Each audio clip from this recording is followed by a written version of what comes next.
Hey guys, and welcome to a battle I had up against NK Leviathan, or Leviathan. That glorious name right there. My opponent today is going to be taking the High Elves, and I myself, Rabataka War, I'm going to be taking, of course, the glorious Lizardmen. Haven't played them for quite some time, so it's good to get back to my favourite and main faction. So we've tried something a little bit different today. I do have a standard build I bring up against the High Elves. We have converted it slightly here. So up front we do have double chameleon skinks, some of the stickiest boys in the entire game. They're an absolute pain in the butt to deal with, and I love playing with them and hate going against them. They're poison, they slow you down, they're stalk, they have great missile resistance, an all-round pesky unit. Now for our main battle line, we have gone rather wide, always good up against the High Elves, who you want to swarm as much as possible and break into the back line. So we've gone relatively cheap with skink cohorts and Saurus Warriors with shields dotted all the way along in kind of a more diagonal formation here. We also do have the cohort of Sotek, though, the regiment of renowned red-crested skinks, who can refuse to die, and again, another sticky unit that High Elves tend to struggle against. We do have one unit of Cold One Spear Riders as well over on this left-hand side, and we have the double Bastiladon with Ark of Sotek. So Gary and Barry are going to be taking it to the field here, and these guys are pretty, terrible, is what most people consider them, but I thought it'd be quite fun to try them out, and they're certainly about to help chew through the chaff. They do have Ark of Sotek, the ability, which it claims is a vortex, but it's more of an air of effect, which it does basically poison everyone around them quite strongly. So hopefully that poison will allow the Saurus Warriors and Skinks to break through the front line a little bit quicker. At the same time, I would just kind of bring them for a bit of a laugh and a little bit of a meme. In the centre here, we do have a Skink Priest of Heavens coming with Curse of the Midnight Wind, as well as Wind Blast. Going to be very key to helping take out archers to protect our big dinos. Up in the skies, we do have the Colostodon Hunters, regiment of renowned Ripidactyl Riders. Incredibly squishy glass cannons, but can do a ton of damage as well.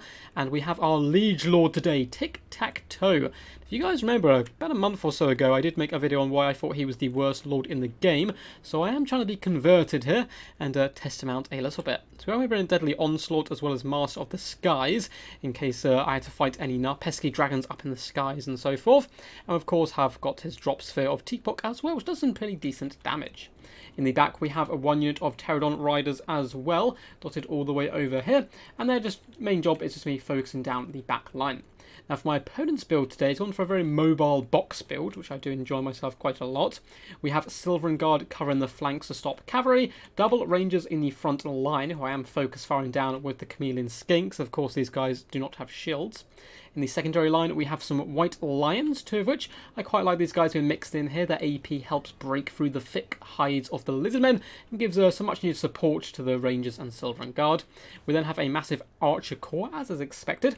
We have Lothran Sea Guard, as well as the Storm Riders, regiment of renowned version, who do come with that glorious anti-large, like all of them do, but also, I believe, come with Stalk.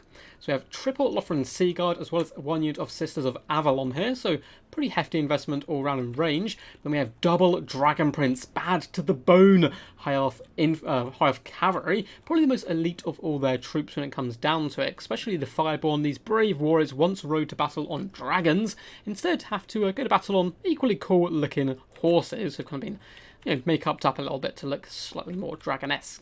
So the Fireborn could be a big problem, as of course I do come with that anti-large, and we have Alariel the Radiant as the Lord, coming with Fire's Protection, Earth Blood, and Star of Avalon. So you're going to be healing up those Dragon Princes where possible. Now, further ado, let's get this battle underway. So I'm focused firing down at the Rangers so far of the Chameleon Skinks. Not fantastic targets for them this game overall, but still, it's doing some pretty decent work, breaking them down early on. I had to fall back a little bit with my Hunters and Tic-Tac-Toe after they took a little bit of missile pressure. My opponent is now trying to focus down poor Gary here, so we are going to be pulling back with him, but not before he takes a little bit of damage. I'm kind of waiting for my opponent to come to me here. Pterodon Riders are trying to push forward to get on top of the Sisters, but they're taking quite a lot of damage at this point, getting beat up pretty bad. It looks like we should be able to get a rock drop off on top of the Sisters, doing some okay damage, but the Pterodons have taken quite a pounding. Over on the right hand side, we're doing a nice overload flank. Saurus Warriors and Skinks looking to sneak into that back pocket and shut down some of these ranged troops, as the Bastiladons do march to war as well. Cold One Spear Riders in the back lines, clear up some rangers who managed to break through, and Chameleon Skinks managed to kite them into the Infinity Realm, which is always quite nice. And Pterodon Riders, once again, just kind of wasting my opponent's ammunition, try to dart back and forth and keep them away from the good targets.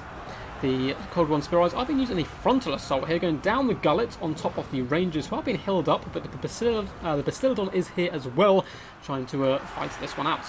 Bottom Hunters do pop in on top of the Fireborn, trying to do some damage, but they've been absolutely annihilated here by Overwatch fire from the Storm Riders and Lothran Sea Guard, and it's certainly not looking too good for them. I've kind of thrown these guys away a little bit here, I think, as they're now pinned up on the White Lions. And I did pop Toad Rage, but a little bit too late there. And yeah, there's just a nice firing arc from my opponent, absolutely decimating my poor Toad-loving Colosson Hunters.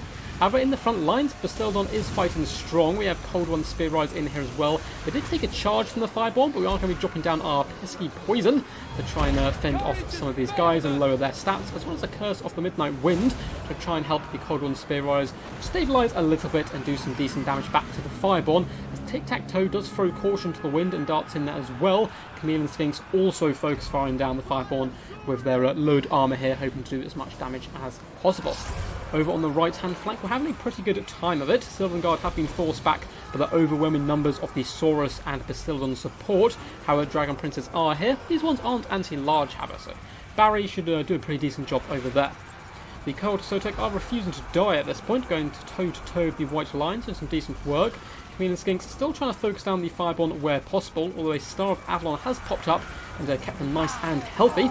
And Tiktaq'to is in a deadly situation, but he pops Deadly Onslaught to counter that, just to do a little bit of extra damage, as unfortunately this Bastildon is being focus fired down, so we do just absolutely suicide charge our Pterodon Riders into the Sisters, and at least I can draw the fire of all of these troops for a little bit longer. Then, you know, the longer I can do that, the better for me. We do drop a nice Wind Blast down there on the back line onto the Lothran Sea Guard before trying to pressure the Sisters with the Saurus Warriors. As you can see, Colosson Hunters have rallied, but I haven't noticed them yet, so they will be coming back to the fray to hopefully do some pretty decent damage. Looks like the Fireborn are going to be able to finish off the Bastildon, or at least drive him back, but not before they take one or two more volleys from the Chameleon Skinks. Looks like Alarielle, very bold play here, is going to dart into the back line. I see a lot of characters do this. They push in to try and finish off the Chameleon Skinks. I've seen Franz do it as well. And Chameleon Skinks have a really decent damage output, especially when they can focus fire a single character like this. And there's nothing kind of, no troops or anything to take the shots for her. She gets absolutely annihilated and is having to be forced back here, down to just 300 health. But nice pressure from the Fireborn as well as the Sylvan Guard from my opponent is going to keep my Chameleon Skinks a little bit further back and at bay. Tiktaq'to has been used here to drive off some Dragon Princes. Not doing too bad here, the Master of the Skies, up to 13 kills. And more importantly, he hasn't died and hasn't been sniped out just yet. Bastildon here, down to 25 kills, just focusing down some Sylvan Guard, who do lack a certain amount of AP. So, yes, they've got anti-large, but not the best at taking him down. Colosson Hunters are thrown in, and another suicide charge by me. You can see the theme here. Going after Alarielle the Radiant, getting her down to 94 health, but it looks like she may get away and rally, potentially. Saurus Warriors are now chewing through Sisters at Avalon, who are relatively tanky for a range unit, especially a high health range unit, but they will go down to the much more ferocious Saurus Warriors. My opponent is now focused on Chameleon Skinks, which has been a mistake. These guys have really decent missile resistance overall, and they're nearly out of ammunition as well. So 40% missile resistance is pretty crazy stuff. They're actually trying to pop forward to get the last few shots on Alarielle, but a little rusty play from me, I suppose. I didn't take them off fire at will, so they're actually wasting their shots into the Storm Riders instead here.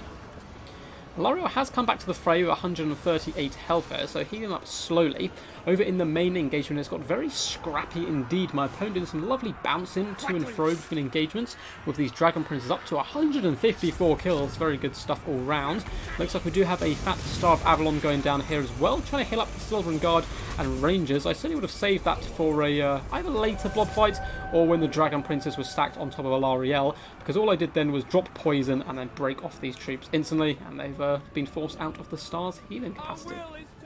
Tiktaq'to does dart over here, attempting to save some Saurus Warriors, but there's a lot of Lothran Sea Guard, and Tiktaq'to isn't particularly tanky, and he can certainly be dragged down and poked to death by those spears. In the distance, we're doing some, doing the basics, chasing down the Sisters Avalon until they are shattered by the Chameleon Skinks. Don't want those pesky ladies coming back, because they can do some pretty good burst damage. We drop the sphere there, of Teapot, I believe it is, doing some okay damage.